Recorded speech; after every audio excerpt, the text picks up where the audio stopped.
kufanikiwa kumshika.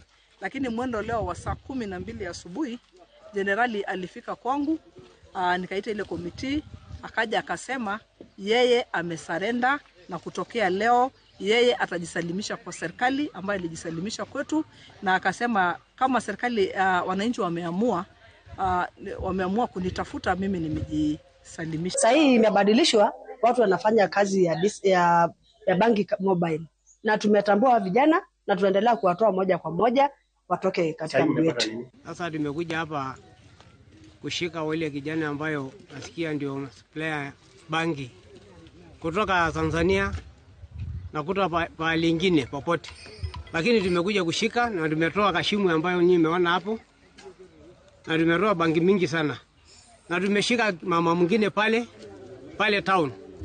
Kwa hivyo bado tunaendelea, na kwa serikali yetu nimesurrender kwamba sitaki biashara ya banki. Sina amani ya kukaa, sina amani ya kukula, sina amani ya kutembea. Sasa ile kitu iko unajua ni mzuri tu